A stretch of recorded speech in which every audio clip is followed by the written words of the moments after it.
Donc, bonsoir à tout le monde, tous ceux qui sont connectés. Donc, je vais aller vite, on n'a pas beaucoup de temps. Moi, c'est Martin Rogri, Gatangana Ongolo. Je suis en troisième année de doctorat. Mes travaux de recherche portent sur l'apprentissage automatique de façon générale et avec un gros focus sur le NLP, qui est le traitement automatique du langage naturel, qui est en gros un sous-domaine de l'intelligence artificielle dont le but est de doter aux algorithmes d'apprentissage les capacités de comprendre le langage humain. Donc, j'appartiens à l'équipe de recherche IDASCO et dans le cadre de ma thèse, nous avons une collaboration avec un projet européen qui regroupe beaucoup de laboratoires, y compris le laboratoire de Grenoble et du Mans. Donc, je vais vous présenter en fait comment est-ce qu'en fait on construit des intelligences artificielles qui traduisent des langues, donc notamment pour les langues qui sont faiblement dotées, c'est-à-dire des langues pour lesquelles on n'a pas assez de données comme nos langues, je peux dire nos langues locales. Donc, je vais aller directement. Alors, qu'est-ce qu'on appelle un modèle de traduction automatique ou alors la traduction automatique? Alors, la traduction automatique, comme je l'ai dit, c'est voilà, c'est un sous-domaine du traitement automatique du langage, dont le but est en fait de faire des intelligences artificielles qui traduisent des langues. Donc, traduire une langue signifie qu'on a d'une part une langue source et on veut passer du texte en cette langue source-là à un algorithme d'intelligence artificielle et qui va nous produire sa traduction en une langue cible.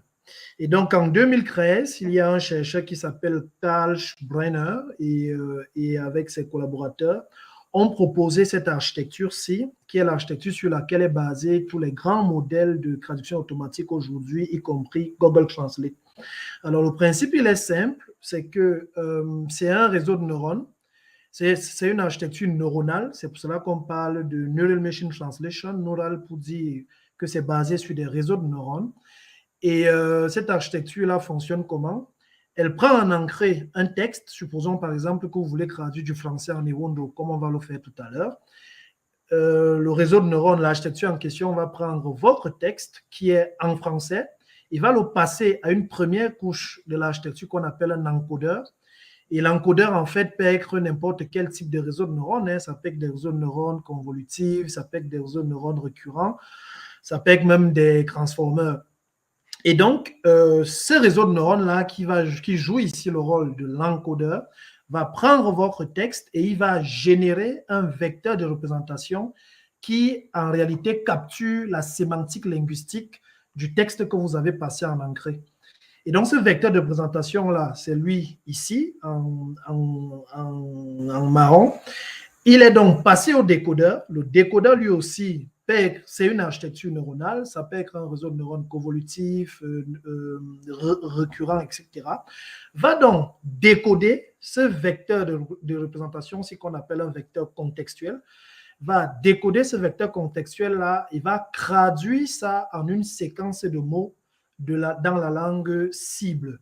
Et donc, là, vous avez donc translated text qui sera votre phrase traduite en langue cible. Alors, ici, il s'agit de montrer comment, ou alors présenter les réflexes qu'on doit avoir lorsqu'on fait des IA pour traduire les langues faiblement dotées comme nos langues locales. Et donc, qu'est-ce qu'on appelle donc langue faiblement dotée en anglais, low resource language? Alors, une langue dite faiblement dotée, c'est à peu près 3 caractéristiques.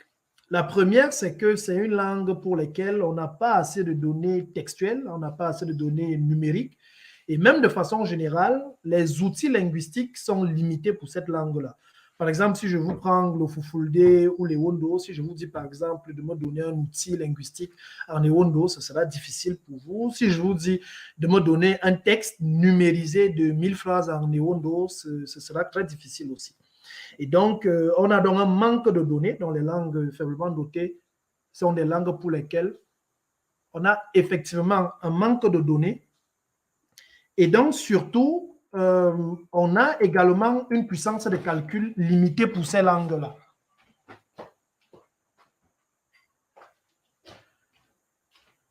Donc,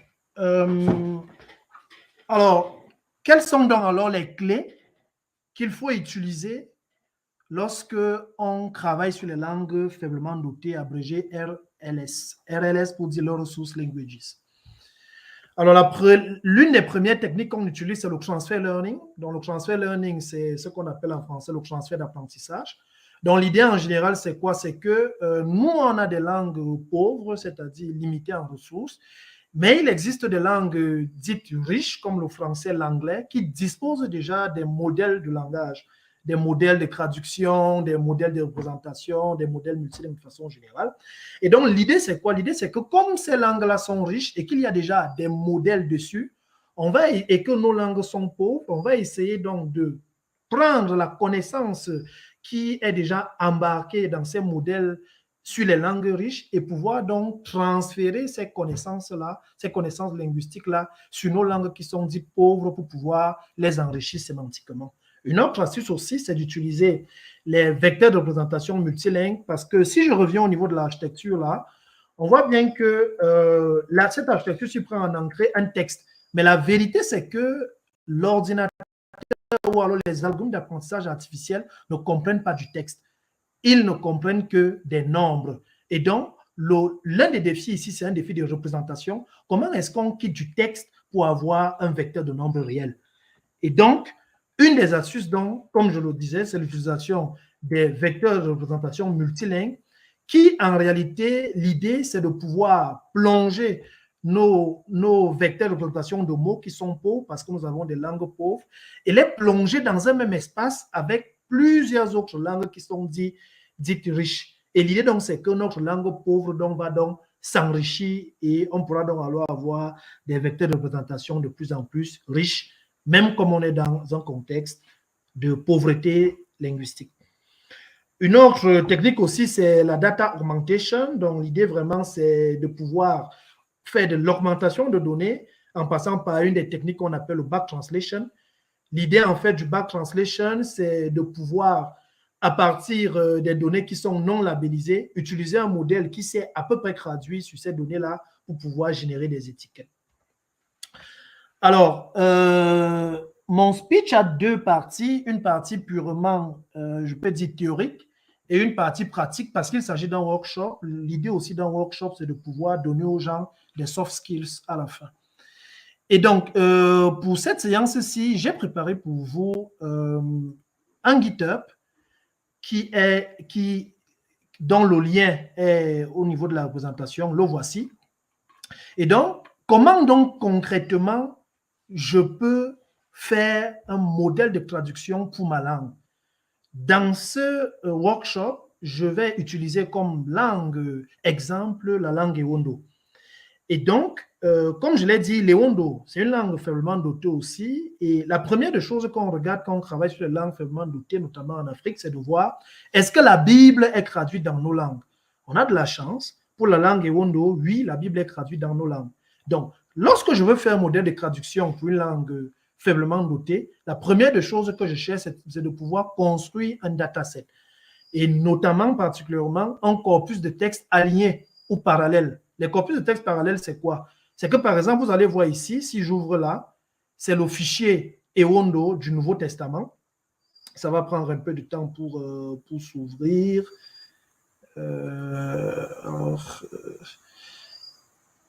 Et donc, ces corpus-là doivent être parallèles, comme je disais, ça va prendre un peu de temps, hein, c'est la connexion Internet du pays. Et donc, il me faut encore plus de textes parallèles, c'est-à-dire que j'ai l'Ewondo en Nouveau Testament écrit en Ewondo, et puis j'ai le Nouveau Testament également écrit en français. Alors, je serai obligé de revenir, hein, c'est un problème de connexion là.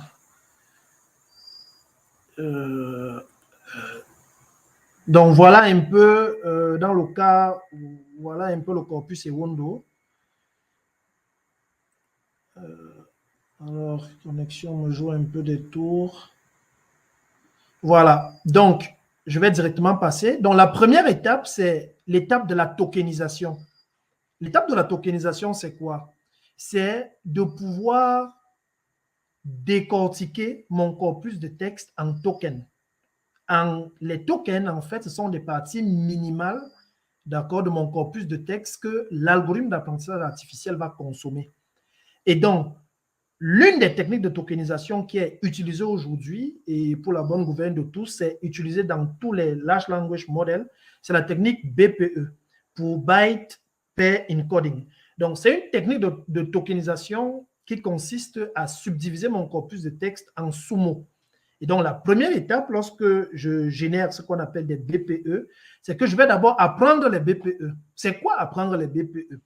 C'est que j'ai mon texte et j'ai envie de sectionner mon texte en sous-mots. Et ces sous-mots-là, comment je les construis? Je construis ces sous-mots-là en construisant les caractères qui reviennent le plus ensemble. Je vais présenter un exemple tout à l'heure, j'explique de façon générale. Donc, une fois donc que j'ai trouvé les chaînes de caractères, les sous-chaînes de caractères, je préfère dire ça comme ça, qui sont beaucoup plus fréquents. 4000 là, c'est pour dire, je suis en train de dire, OK, subdivise-moi mon texte pour me trouver 4000 sous-chaînes de caractères qui sont plus fréquents. Parce que ce sont lesquels je pourrais générer tout le vocabulaire. Donc, je le fais pour ma langue source ou alors pour mes deux langues. Donc, là, vous voyez ici que je le fais pour le Nouveau Testament en France, en Ewondo, et je vais le faire également pour le Nouveau Testament en français. Ce qu'il faut dire, c'est que lorsqu'on fait du machine learning, on subdivise notre dataset souvent en 3 parties. Une partie train, qui va permettre à l'algorithme d'apprentissage artificiel d'apprendre. Ensuite, une partie validation, qui va permettre en fait de surveiller comment est-ce que notre algorithme d'apprentissage artificiel apprend. C'est-à-dire que normalement, au cours de l'apprentissage, les erreurs de validation doivent de plus en plus diminuer pour qu'on puisse observer que le modèle est vraiment en train d'apprendre. Alors, une fois que j'ai généré ce vocabulaire de sous-mots, je vais donc maintenant l'appliquer à mon texte. C'est-à-dire que je vais subdiviser donc tout mon texte en sous-mots. Donc, je vais venir sur mon serveur là et je vais essayer de vous montrer à peu près à quoi sert.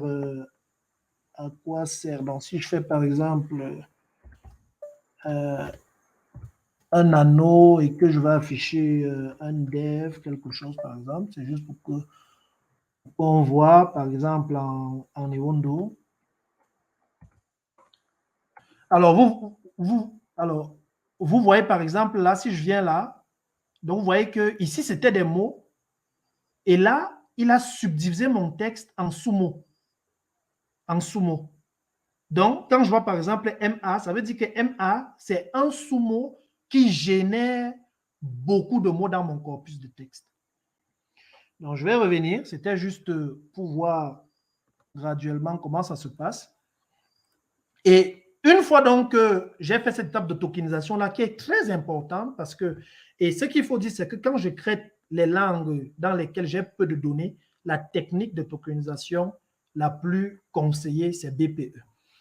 Une fois que j'ai fait ça, il faut maintenant que je binarise mes données. Parce qu'en fait, l'outil ou alors le framework que j'utilise ici pour faire le modèle de traduction s'appelle FAIRSEC.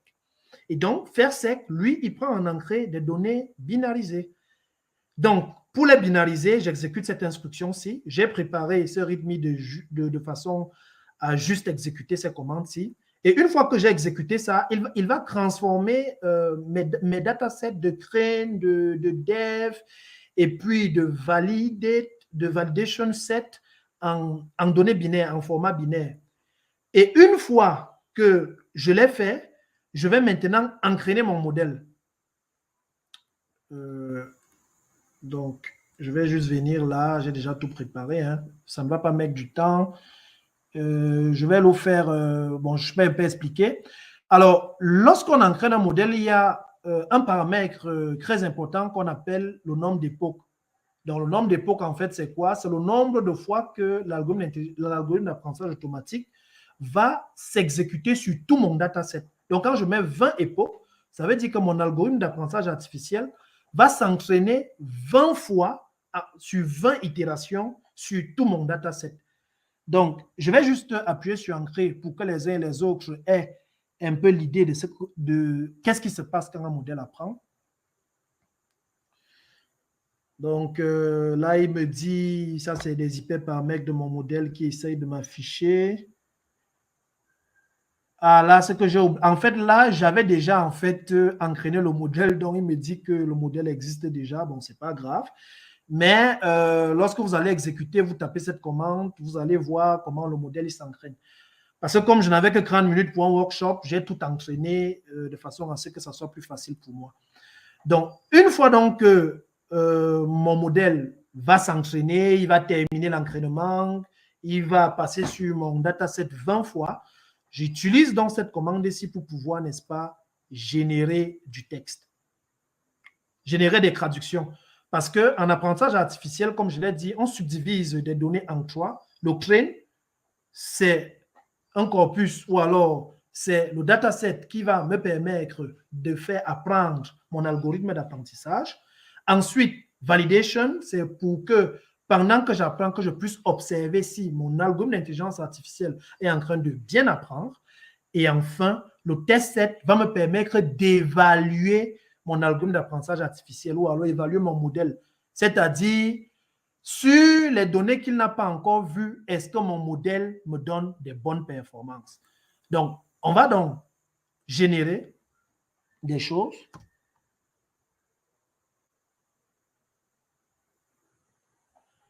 Ça va prendre un peu de temps. Donc, en gros, ce que l'IA fait ici, c'est que le modèle a déjà été construit, il a appris, et je lui ai donné un texte qui a des mots français qu'il n'a jamais vus, et je vais donc lui demander de me traduire ce texte-là en Newondo. Ça va prendre juste un peu de temps, quelques minutes, et puis on va voir le résultat.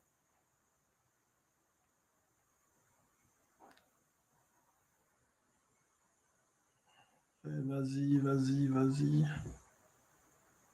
Ok, donc là, on peut observer déjà qu'il y a, il y a une suite de phrases. Et dans cette suite-là, qui est composée en fait des phrases en français et des phrases en Newondo, que le modèle d'intelligence artificielle est en train de traduire. Super. Donc là, je vais essayer de réduire l'écran. C'est pas grave, bah, je vais masquer tout simplement. Et je vais vous prendre un exemple. On va par exemple prendre la phrase 1524. 1524. Alors, si c'est celle que j'ai sélectionnée là, vous voyez que la phrase que le modèle devait traduire, c'est « Et la bête fut prise, et avec elle, le faux prophète qui par les prodiges faits devant elle avait séduit ceux qui blablabla ». Il a traduit ça par « Do benga bi enchit afan fufulu enien rab bia be prophète minal ». C'est-à-dire que vous voyez que c'est la phrase en Newondo qu'il a traduite, la phrase française, c'est à peu près le même sens en Newondo. Et les ayant livrés en Newondo, ça signifie Ndo, Bengabi. Bengabi signifie qu'on l'a arrêté, donc on l'a livré. Ndo, c'est un peu comme une conjonction de coordination. Et vous voyez là, ici, on dit Bebilifer, prophète minal. Et on dit livré avec lui et le prophète qui était dans les yeux et les miracles. Ce prophète, il y a Abo Messimba. Donc, on dit que le prophète faisait les miracles. Messimba en Newondo signifie miracle aussi. Donc, vous voyez que le modèle, sur une phrase comme celle-là, a quand même assez bien traduit la phrase française en Newondo. Alors, si par exemple, je prends un autre, si je prends 1346, juste pour qu'on voit comment le modèle se comporte, nous sommes déjà presque à la fin. Par exemple, la phrase française que l'IA devait traduire, c'est « Les autres hommes qui ne furent pas tués par ces fléaux ne se repentirent pas ». Si on revient en Newondo, la phrase traduite, c'est celle-ci. « Et bevok a bandé qui ou ».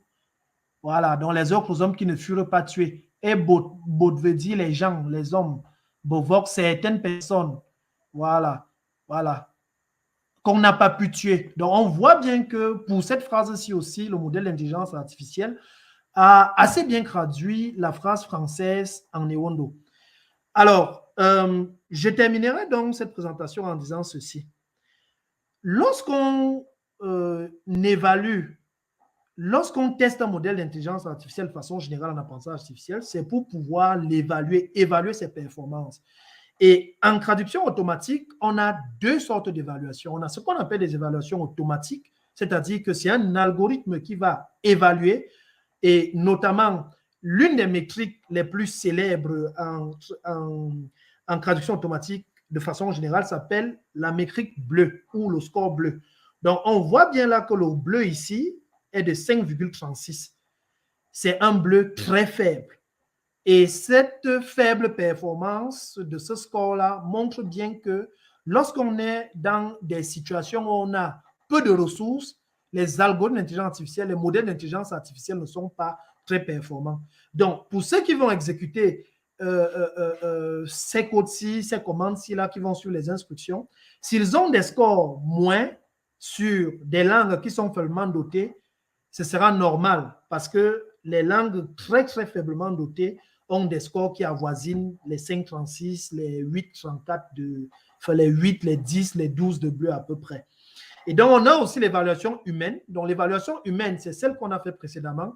C'est de pouvoir lire la phrase en français qui devait être traduite et son équivalent en Ewondo pour pouvoir voir est-ce que sémantiquement, ces deux phrases-là sont proches. Donc, j'ai essayé de faire vite pour être dans les délais.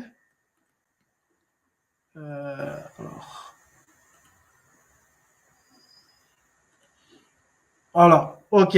Donc, je pense que je ne sais pas si l'organisation confirme ce que je dis, mais je pense que tous ces documents seront partagés.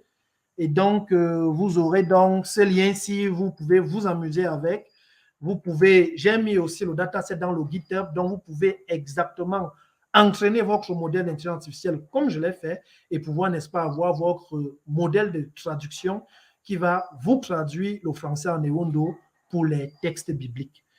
Je suis disponible. Vous pouvez me contacter dans tous les réseaux sociaux possibles, Facebook, LinkedIn, Twitter. J'ai le même nom, Martin Rodrigue Ngolo. Merci pour tous ceux qui ont pris de la peine de m'écouter et j'espère que toutes les personnes ou chaque personne qui a écouté a pu, n'est-ce pas, apprendre quelque chose. Merci. Merci beaucoup, Martin, pour votre présentation. Vous m'entendez? Oui. Alors, ok. Merci beaucoup. La présentation était très, très intéressante, assez digeste, vraiment. Merci. Regarde dans le chat, est-ce qu'il y a des questions?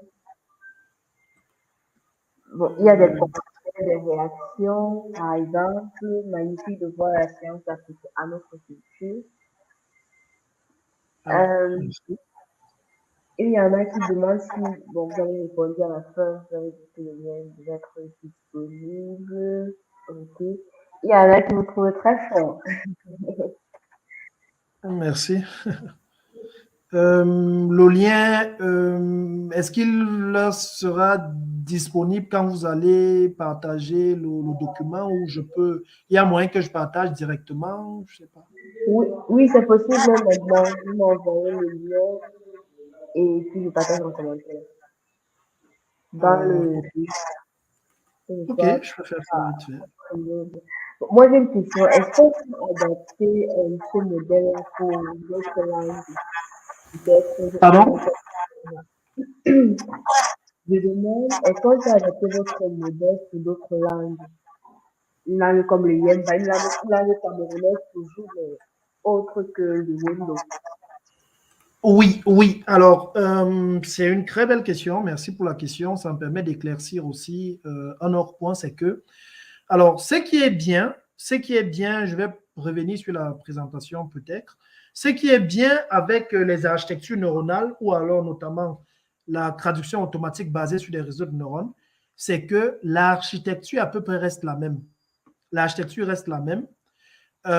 Et donc, il suffit que je prenne la même architecture et que j'ai un corpus aligné français Yemba, français Boulou, français Féfé, français, etc. Et que je l'entraîne de la même manière que je l'ai fait ici, j'aurai un modèle de traduction du français vers le Yemba.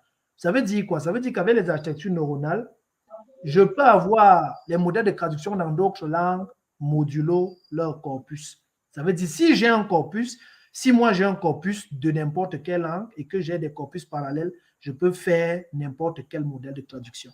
Maintenant, ce que je vais préciser aussi, et c'est l'un des pièges, je vais revenir par exemple là sur le GitHub de mes travaux.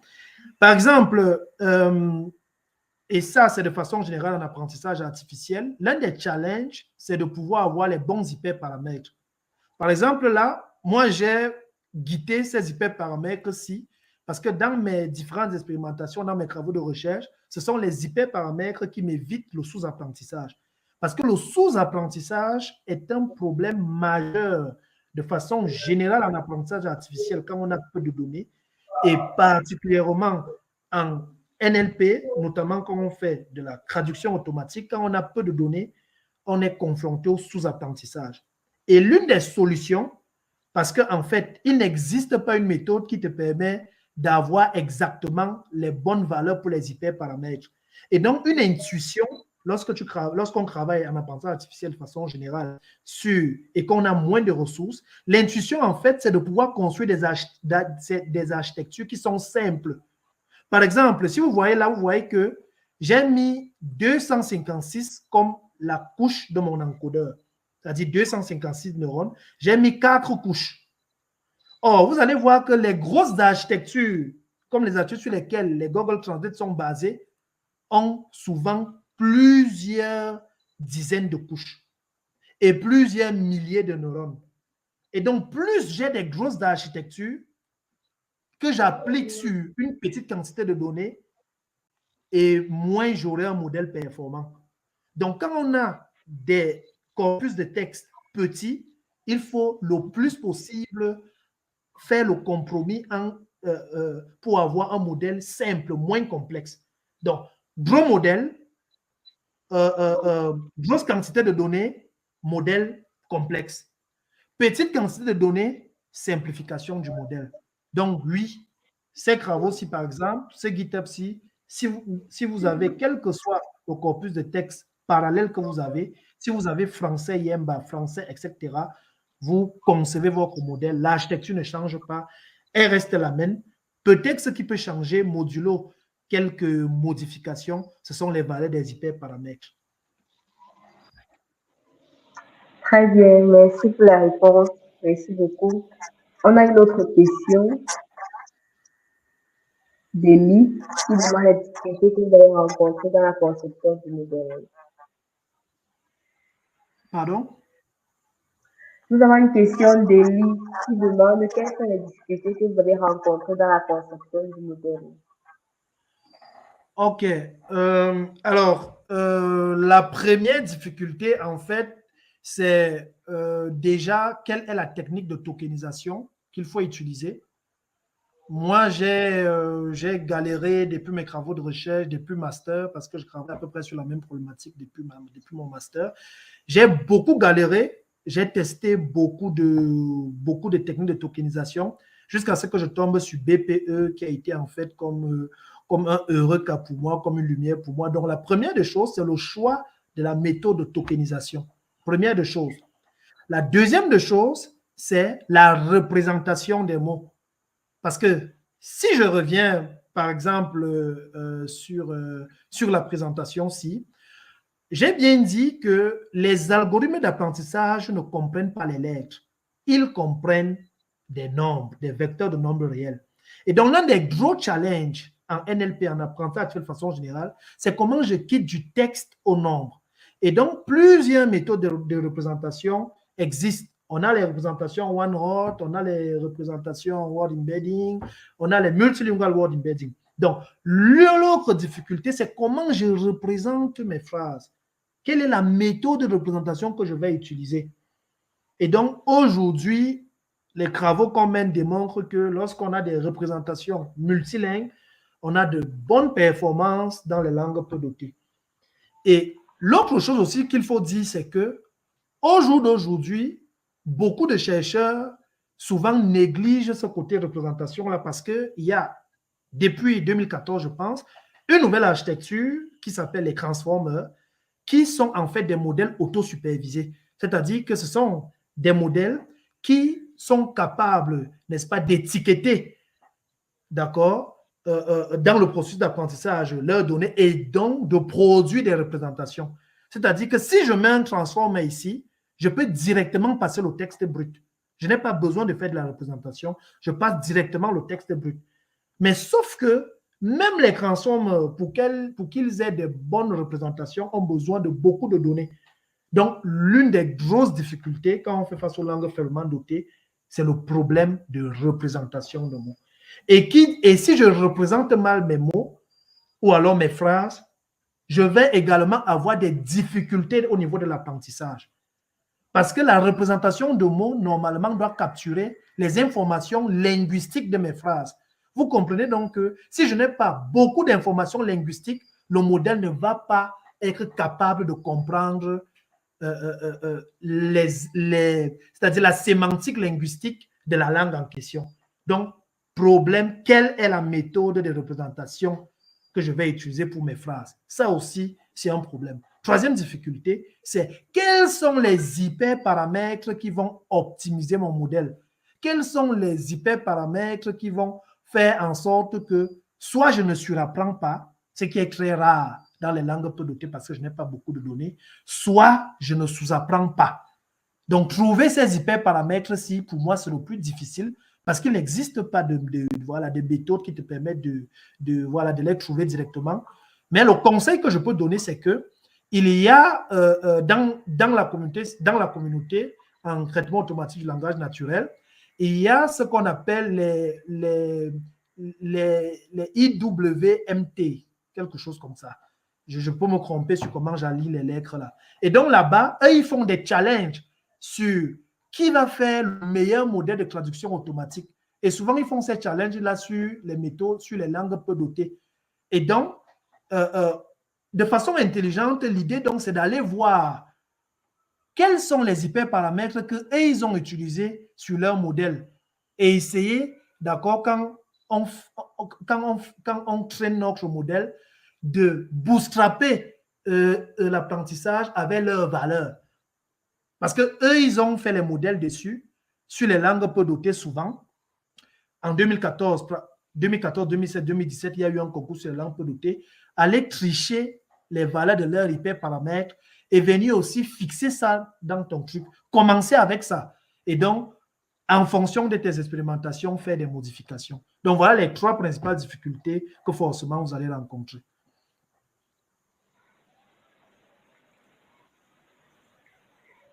Très bien, merci beaucoup pour la réponse. Ouais.